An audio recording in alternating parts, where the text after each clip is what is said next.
Terima kasih Vero, mari sekali lagi saya ajak kita semua untuk berdoa. Pertolongan kita dalam nama Tuhan yang menjadikan langit dan bumi. Ya Tuhan, pakai hamba-Mu ini yang terbatas, biarlah firman-Mu yang akan diberitakan menjadi sukacita penuh.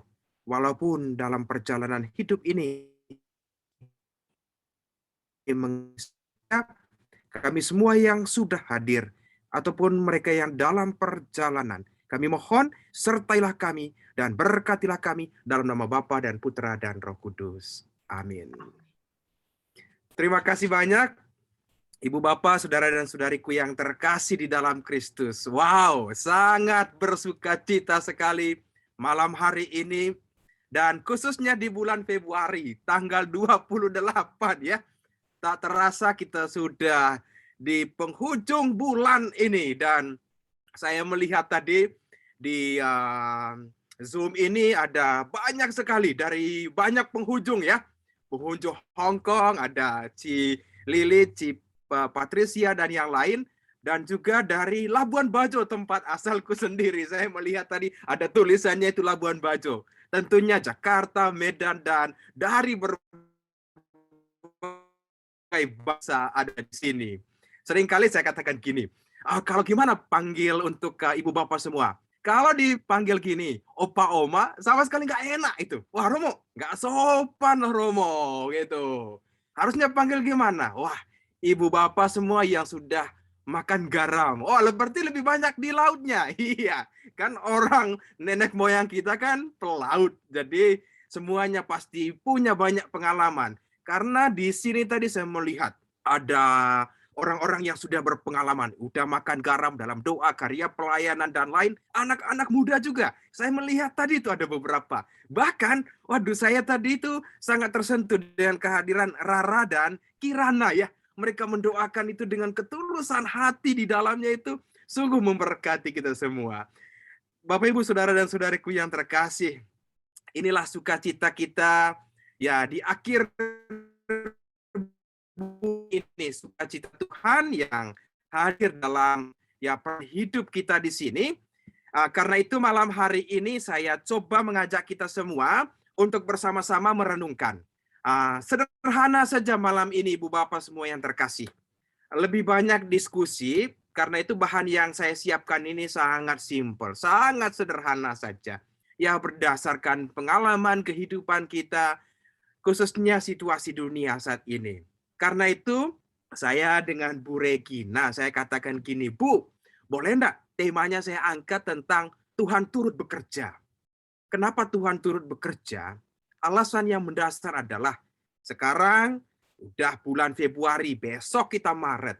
2022 ini, waduh berjalannya begitu cepat sekali. Nah sekarang bagaimana kita mengevaluasi, melihat apa yang sudah berjalan. Dan tentunya ibu bapak semua yang sangat diberkati Tuhan. Saya angkat tema ini dengan mengambil sebuah foto pada pagi hari ini dari sebuah Facebook seorang Romo di Amerika namanya Father James Martin yang sangat terkenal itu. Dan saya melihat foto ini sungguh-sungguh memberkati.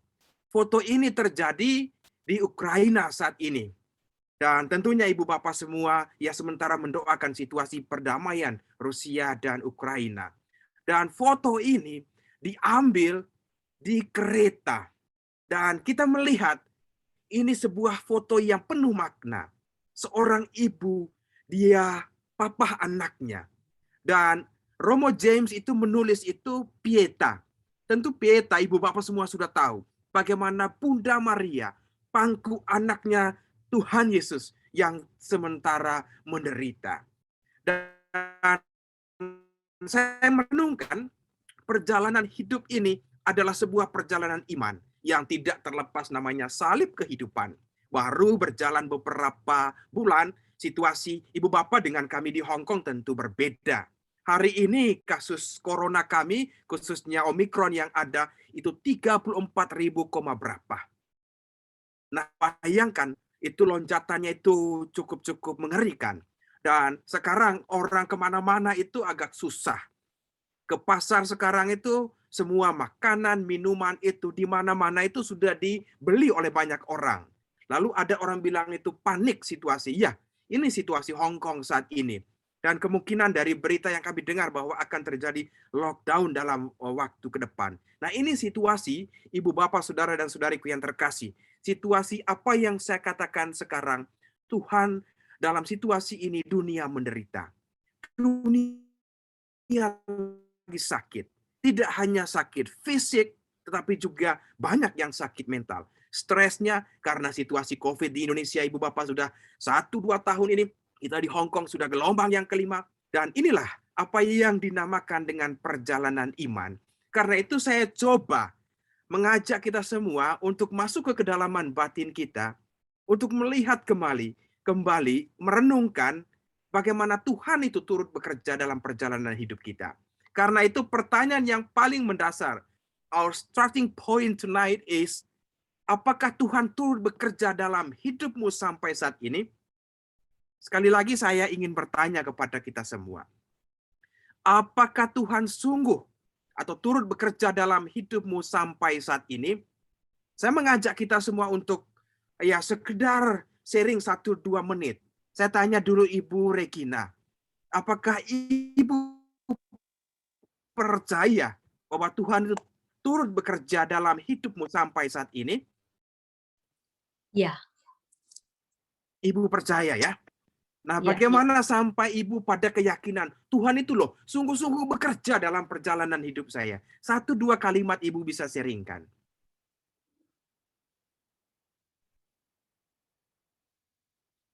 banyak hal. Banyak hal yang kita lihat kehadiran Tuhan sungguh-sungguh ikut bekerja di dalam kehidupan kita.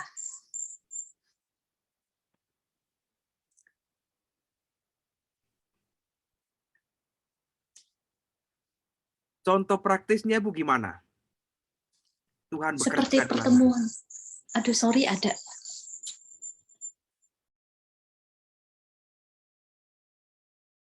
Ya, Ibu katakan seperti pertemuan kita malam hari ini. Itu adalah karena penyertaan Tuhan. Saya juga percaya demikian. Nah, saya juga ingin bertanya, ya bisa jadi ke Romo Rafael tadi ya, gitu. Oke, Siap. Pak Chandra, gimana? Itu apakah Tuhan itu turut bekerja dalam hidup Bapak selama sampai saat ini? Wah, sangat, Romo. Sangatnya itu berapa persen? Katakan itu berapa persen ya Pak? Ya, kalau Romo Rafael mengalami di atas 70%. Di atas 70%. Wow. Berarti Tuhan Mantap. itu luar biasa. Luar biasa. Iya, baik. Belum Nah, 100% Romo, cuman belum sudah di 100% atas ya. 70% Di ya. atas 70. Oke, luar biasa Bapak. Nah, sekarang yang dari Labuan Bajo, dari kampungku sendiri, saya ingin bertanya, silakan jawab. Apakah Tuhan itu turut bekerja dalam hidupmu sampai saat ini? Silakan bersuara yang dari Labuan Bajo. Ya, selamat malam Romo Heri. Selamat malam, iya. Ya, saya Labuan Bajo Pak, tapi saya asli orang Ende, kebetulan masih tugas di Labuan Bajo. Jadi Tuhan sungguh bekerja dalam kehidupan saya itu artinya 100% lah Pak Romo, karena nafas kehidupan yang saya terima secara cuma-cuma, hari baru, matahari yang baru yang saya terima setiap hari. Itu adalah anugerah Tuhan yang saya terima secara cuma-cuma. Sekian. Baik, jawaban sharing yang luar biasa Ibu Bapak semua yang terkasih. Puji Tuhan, haleluya. Tuhan sungguh bekerja dalam perjalanan hidup kita. Nah, sekarang kita melihat bagaimana Tuhan itu dalam perjalanan hidup ini begitu memberi banyak apa yang disebut dengan surprise atau yang disebut dengan kejutan dalam hidup. Nah, sebelum kita masuk lagi, saya ingin sharing satu pengalaman hidup ini. Pengalaman ini terjadi pada tahun 2005. Nah, ini kejadiannya di jembatan Golden Gate Bridge di Inggris gitu. Nah, kisah ini antara seorang polisi dengan seorang yang bernama Kevin Bertia. Kevin Bertia ini Ibu Bapak semua yang terkasih, dia sudah kehilangan harapan. Dan jalan terakhirnya itu adalah pergi ke jembatan itu dan melakukan bunuh diri. Itu yang ada dalam kepalanya. Nah, di situ begitu dia berupaya untuk bunuh diri, seorang polisi namanya Kevin Briggs ini lewat dan dia merasa ada yang aneh di situ. Dan kemudian hati polisi ini terpanggil untuk berbicara dengan Kevin Bertia. Dan kemudian pembicaraan itu terjadi selama 92 menit. Dan akhir dari pembicaraan itu, bahwa Kevin Bertia tetap berdiri di jembatan itu. Nah, apa yang menjadi kejutan? 10 tahun kemudian, Ibu Bapak semua, mereka lagi berdua berjumpa di jembatan yang sama, tetapi dengan pribadi yang beda. Pribadi Kevin Bertia adalah pribadi orang yang mempunyai semangat hidup. Dan kemudian yang dia bawa ke tempat itu adalah sebuah ucapan syukur. Kalau tanpa Kevin Briggs saat itu, sang polisi yang mendengarkan keluhan hatinya, mungkin 10 tahun yang lalu itu adalah kisah akhir dari hidup Kevin Bertia. Tetapi dengan adanya malaikat dalam diri sang polisi ini, maka kemudian kehadiran yang menyapa itu membawa sebuah kehidupan yang baru. Dan tanpa disangka, mereka bertemu lagi dalam keadaan semangat baru di tempat yang sama. Inilah yang saya sebutkan, mujizat kehidupan atau kejutan yang Tuhan berikan dalam perjalanan hidup saya dan kita semua. Karena itu Ibu Bapak semua yang terkasih, dari kisah ini saya mau masuk ke dalam apa yang disebut Tuhan ada atau God has a plan. Tuhan itu punya rencana. Banyak orang bertanya atau juga orang berkata demikian. Benar enggak Tuhan itu eksis? Benar enggak Tuhan itu ada dalam perjalanan hidup ini? Saya percaya sekurang-kurangnya 3 sharing tadi itu yang sudah sangat luar biasa memberi sebuah makna baru bahwa Tuhan itu ada. Tuhan itu sungguh-sungguh ada dalam perjalanan hidup ini. Saya secara pribadi, Ibu Bapak semua yang terkasih, mengalami Tuhan itu ada. Tuhan itu setia, Tuhan itu menyertai. Karena itu memang benar namanya Emmanuel, Allah yang menyertai kita. Karena itu dalam perjalanan khususnya 2022 ini, 2 bulan sudah berlalu. Saya percaya bahwa saya dan kita semua itu juga sudah punya rancangan-rancangan. Sudah punya rencana-rencana, pasti banyak. Tetapi dengan situasi yang beda saat ini, khususnya di Indonesia, di Hong Kong, atau kebanyakan tempat, situasi COVID-19, situasi perang antara Rusia dan Ukraina, itu menjadi sesuatu yang berbeda di dalamnya. Nah, pertanyaannya, apakah dalam situasi penderitaan saat ini, Tuhan itu hadir? Maka kemudian saya mau menegaskan bahwa Tuhan itu ada. Dan Tuhan punya rencana yang sangat istimewa bagi setiap pribadi. Nah, bagaimana semuanya kita melihat rencana Tuhan ini dalam perjalanan hidup kita. Maka kemudian saya akan membacakan kitab Nabi Yeremia bab 29 ayat 11 sampai 14. Sebab aku ini mengetahui rancangan-rancangan apa yang ada padaku mengenai kamu. Demikianlah firman Tuhan, yaitu rancangan damai sejahtera dan bukan rancangan kecelakaan, untuk memberikan kepadamu hari depan yang penuh harapan. Dan apabila kamu berseru dan datang untuk berdoa kepadaku, maka aku akan mendengarkan kamu. Apabila kamu mencari aku, kamu akan menemukan aku. Apabila kamu menanyakan aku dengan segenap hati, aku akan memberi kamu menemukan aku. Demikianlah firman Tuhan. Dan aku akan memulihkan keadaanmu dan akan mengumpulkan kamu dari antara segala bangsa dan dari segala tempat kemana kamu telah kucerai-beraikan. Demikianlah firman Tuhan. Dan aku akan mengembalikan kamu ke tempat yang dari mana aku telah membuang kamu. Saudara dan saudariku yang terkasih dalam Kristus. Pertama, rancangan damai sejahtera dan hari depan penuh pengharapan. Bukan rancangan kecelakaan. Sangat jelas sekali. For I know the plans I have for you, declares the Lord. Plans to prosper you and not to harm you. Plans to give you hope and a future. Inilah apa yang disebut dengan rancangan Tuhan. Tentu bagaimana dalam kitab Nabi Yeremia, Ibu Bapak semua sudah tahu. Rancanganmu bukanlah rancanganku. Jalanku bukanlah jalanmu. Itu sangat jelas. Bahwa Tuhan itu punya rancangan. Tuhan itu punya plan dalam perjalanan hidup kita. Plan kita mungkin beda-beda. Senin, Selasa, Rabu, Kamis, Jumat, Sabtu. Januari, Februari, rencananya banyak sekali.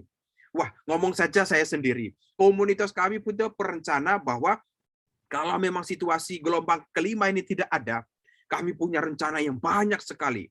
Komunitas kami dengan semangat sinode ini bersama-sama bersatu, berkumpul, bercerita, dan begitu banyak program dalam gereja. Tetapi kemudian gelombang kelima Omikron itu memporak-porandakan semuanya. Lalu kemudian situasi kami berubah. Dan ini adalah sebuah tanda untuk saya dan kita semua untuk kembali melihat rancangan Tuhan dalam perjalanan hidup ini. Tetap percaya bahwa rancangan Tuhan itu adalah rancangan damai sejahtera dan masa depan penuh pengharapan. Nah, sekarang bagaimana kita melihatnya atau boleh dikatakan berjalan bersama dengan Tuhan. Nah, jalan bersama dengan Tuhan itu banyak lagu-lagu mengatakan, oh jalannya tidak mudah, penuh dengan liku-liku, penuh dengan tawa, ya, penuh dengan tangis, yes, dan begitu banyak suka duka dalam perjalanan hidup ini. Karena itu disebut dengan perjalanan salib. Kalau tanpa salib, maka kita tidak bisa masuk kepada kemenangan kebangkitan pada hari ketiga itu. Nah, kemudian orang katakan benar, harus ada Jumat Agung, baru ada Minggu Kebangkitan. Harus ada Golgota, baru ada kebangkitan. Karena itu saya mau katakan bahwa kembali kepada poin pertama, damai sejahtera dan hari depan. Inilah yang menjadi rancangan dari Tuhan sendiri. Nah, kemudian Ibu Bapakku yang terkasih di dalam Kristus, kita melihat secara lebih mendalam lagi bahwa bagaimana Tuhan itu sendiri dalam rancangan-rancangannya.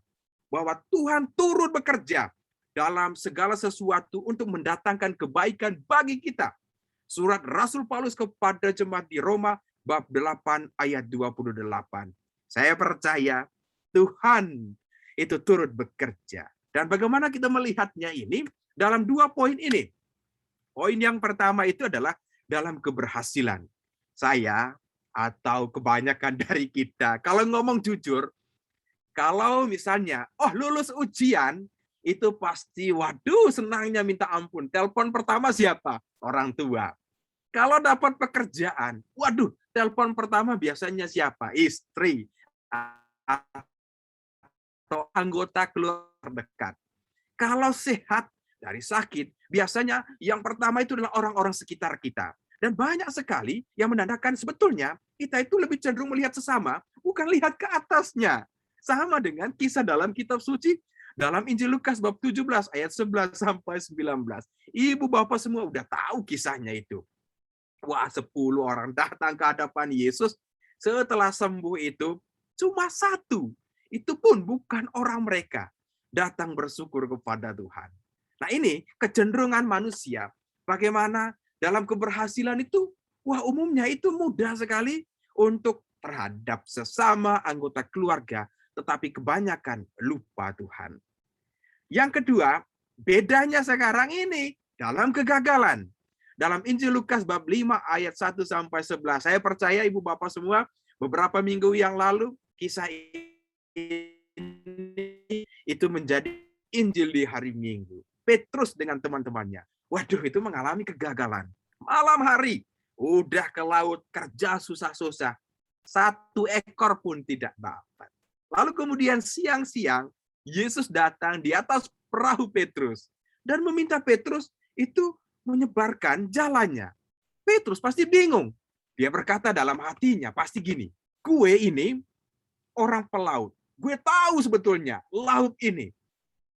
Dan ini anak tukang kayu. Kok minta saya tebarkan jala ke dalam? Itu tidak mungkin. Nah ini pasti dalam pikiran Petrus. Tetapi kemudian justru disinilah Yesus mengubah pikiran Petrus itu sendiri.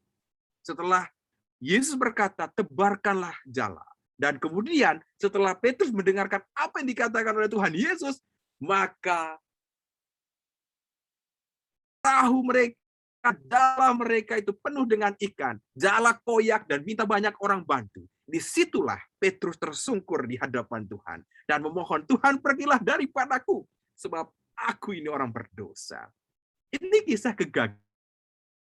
Petrus itu, perahu itu adalah perahu gereja sendiri. Perahu itu adalah perahu saya dan kita semua.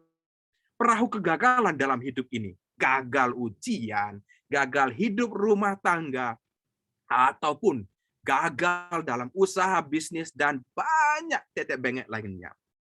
Tetapi saya mau katakan, ketika kita kembali mendengarkan apa yang dikatakan oleh Kristus, maka kemudian kegagalan itu akan diubah menjadi sebuah keberhasilan di dalam Tuhan.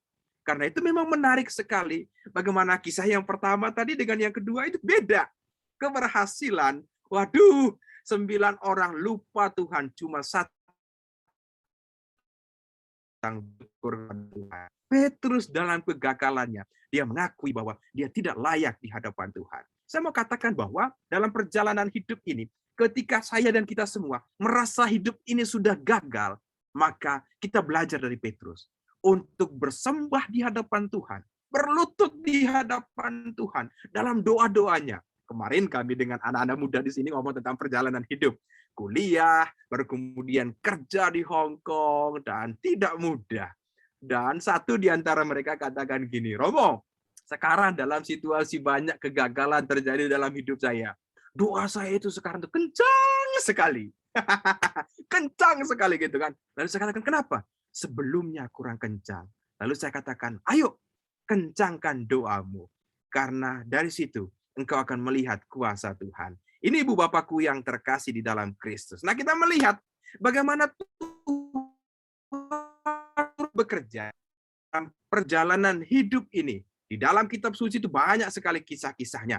Seperti di dalam diri Tuhan dan manusia. Yang pertama misalnya kitab Kejadian bab 38 itu. Kisah yang waktu kita sekolah minggu itu pasti ingat. Yusuf dengan saudara dan saudaranya.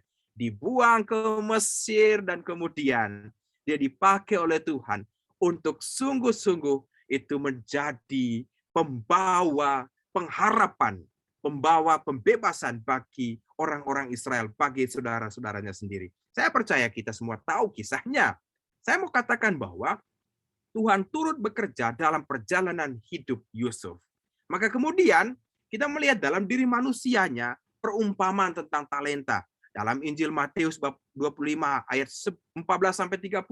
Ataupun dalam perumpamaan tentang talenta-talenta yang lain. Maka kemudian pada bagian berikutnya saya mau sharingkan bagaimana itu Tuhan punya rencana itu di atas atau di luar kemampuan pikiran manusia. Karena kadang-kadang dalam situasi seperti ini, kita itu tutup mata hati kita, mata iman kita, untuk melihat cumanya fokusnya ke gue, cuma fokusnya ke saya, cuma fokusnya pokoknya kami atau kita saja. Tidak melihat rancangan Tuhan secara lebih istimewa.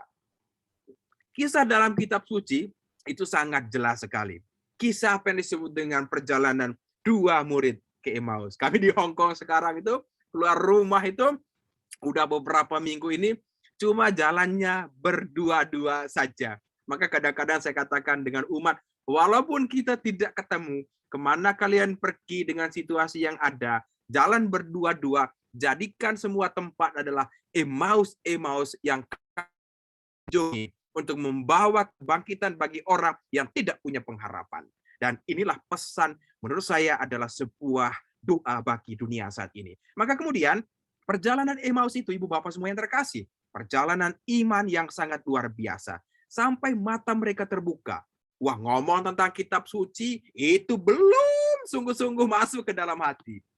Begitu Yesus angkat roti, maka kemudian mata iman mereka dibukakan. Waduh, dia tadi ngomong tentang itu. Dia tadi, waduh. Maka kemudian ke Yerusalem kehidupan. Saya mau katakan bahwa perjalanan hidup kita itu adalah perjalanan dua murid ke Emmaus. Ya, kadang kita ke gereja tentunya baik. Atau sekarang banyak itu online. Tentunya baik semuanya Ibu Bapak semua dalam situasi yang sangat terbatas ini. Kitab suci sudah diseringkan. Tetapi kadang-kadang itu belum masuk. Orang katakan itu masuk telinga kanan, keluarnya telinga kiri gitu. Maka kemudian saya mau katakan juga bahwa tidak apa-apa. Kitab suci banyak kali kita nggak ngerti. Nggak masalah. Tetapi yang paling utama adalah bagi saya dan kita semua, ketika Yesus memberikan tubuh dan darahnya, maka dalam Ekaristi itu menjadi puncak semua kehidupan gereja.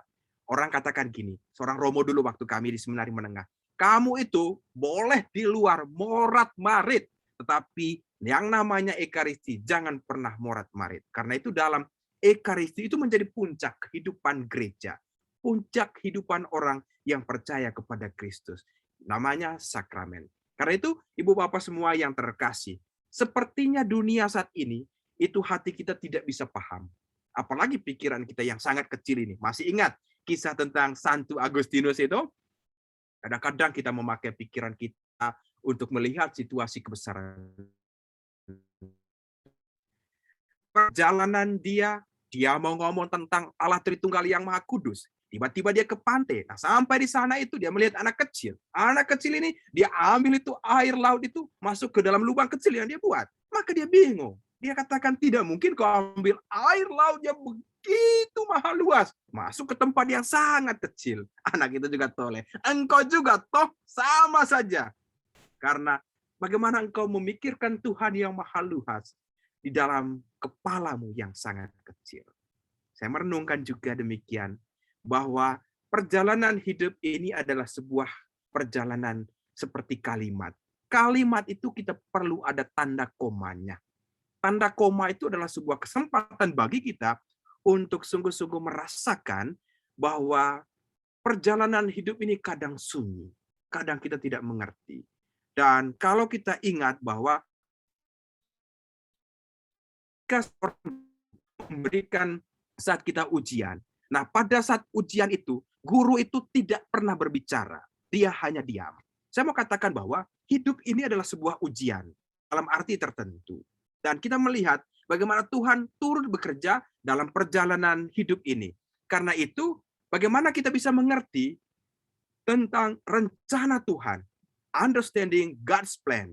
Maka kemudian, dari kitab suci yang barusan kita baca tadi, bagian yang pertama itu adalah ask him.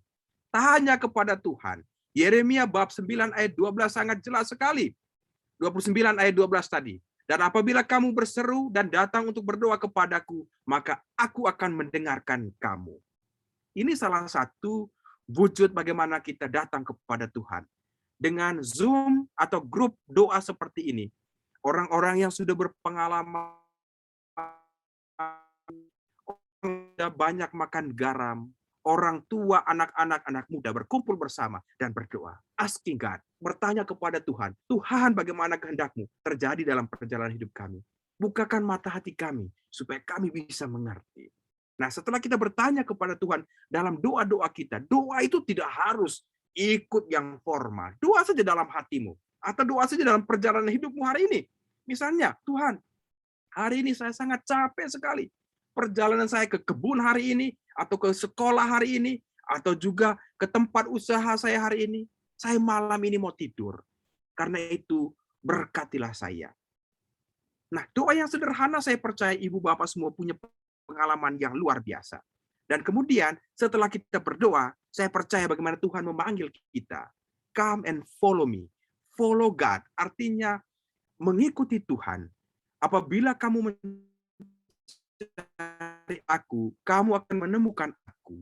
Apabila kamu menanyakan aku dengan segenap hati, dalam Yeremia 29:14, maka kemudian kita akan menemukan Tuhan. Dan setelah kita menemukan Tuhan dalam perjalanan hidup ini, maka bagian yang terakhir itu dalam situasi saat ini adalah surrender your will to God.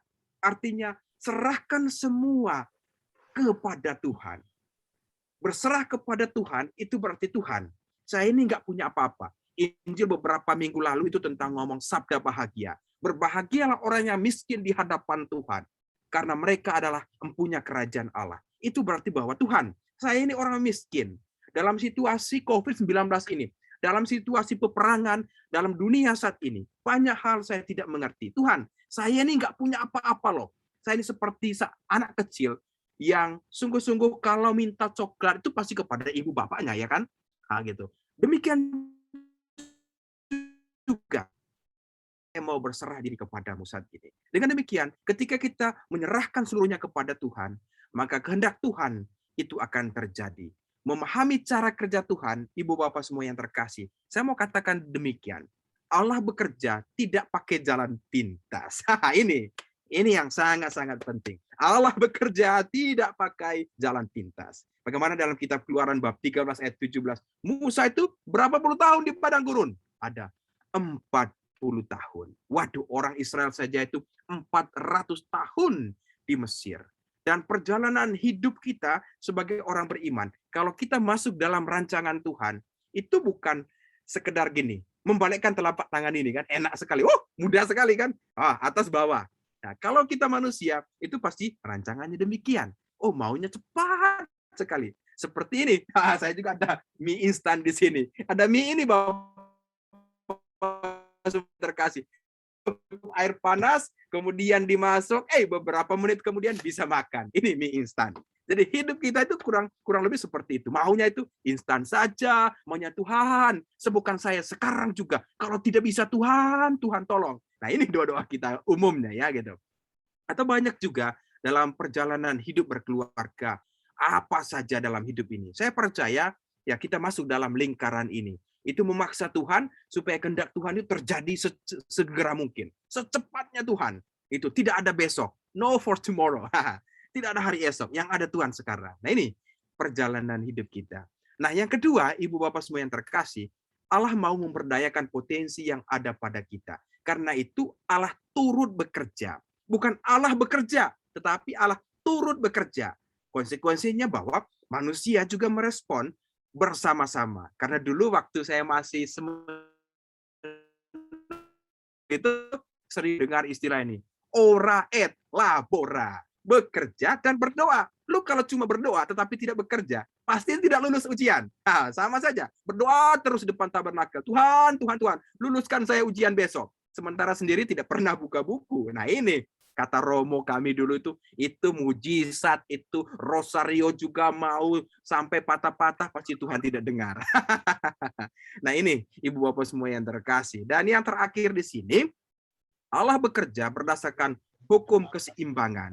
Artinya menerbitkan matahari bagi orang yang jahat dan orang baik dan menurunkan hujan bagi orang yang benar dan orang yang tidak benar. Berarti dengan demikian ibu bapak semua yang terkasih, Tuhan itu begitu baik, Tuhan itu punya keseimbangan dan rancangan yang sangat-sangat istimewa. Nah, pada tiga kekuatan dari Tuhan sendiri. Yang pertama, God's plan is good. Always good. God is good all the time, and all the time God is good. Maka kemudian bagaimana kita melihat God's timing is perfect. Waktu Tuhan itu waktu yang indah, waktu yang sempurna.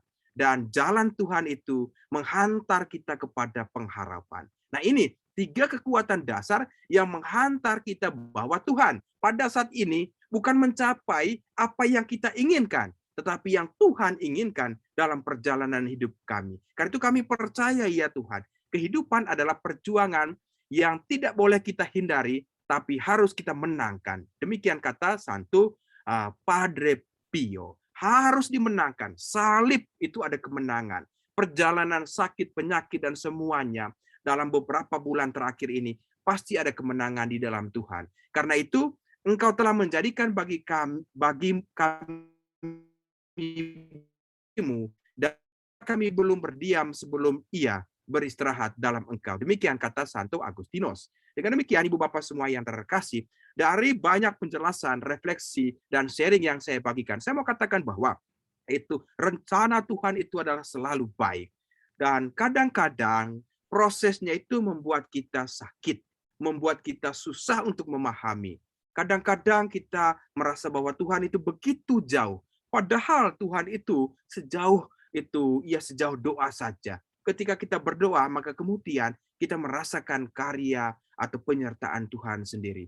Kadang-kadang dalam diam, Tuhan bekerja untuk membantu kita memahami bahwa Dia turut bekerja dalam perjalanan hidup ini. Karena itu sebelum saya akhir, saya ingin kita semua untuk hening sejenak, coba untuk merenungkan sedikit apa yang saya mau bagikan untuk semua, ya sebuah YouTube nyanyian ini semoga membawa kekuatan Tuhan itu dalam perjalanan hidup kita.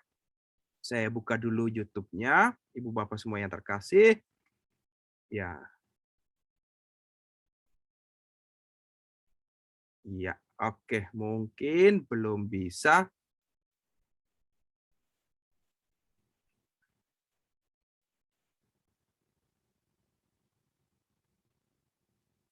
Oke, baik, Ibu Bapak semua yang terkasih, ya nanti kemudian baru saya sharingkan YouTube-nya, dan sekarang kita kembali lagi untuk melanjutkan sharing kita. Saya sangat bersyukur bisa berbagi dan memohon Ibu Bapak juga saling sharing atau bertanya kepada saya, dan saya percaya Ibu Bapak semua yang ada di sini itu menjadi sahabat-sahabat yang saling berbagi. Terima kasih, saya kembalikan ke Bu Vero. Terima kasih. Terima kasih, Pastor. Sungguh luar biasa renungannya, sangat menguatkan dan meneguhkan iman kami malam hari ini. Meneguhkan kami bahwa Tuhan itu benar-benar ada dalam hidup kita semua. Tuhan selalu menyertai kita dalam kondisi sakit pun, Tuhan tetap selalu berada di dekat kita. Untuk mengetahui rencana Tuhan, dibutuhkan suatu keintiman dan kita harus menjadikan Kristus sebagai pusat hidup kita. Karena kita semua harus yakin bahwa rancangan Tuhan itu adalah rancangan damai dan penuh harapan. Meski kita harus melalui proses yang sangat menyakitkan, tapi justru dalam proses-proses itu ketika kita peka, di dalam setiap proses itu tetap pasti Tuhan menyediakan keindahan dalam hidup kita. Terima kasih, Pastor.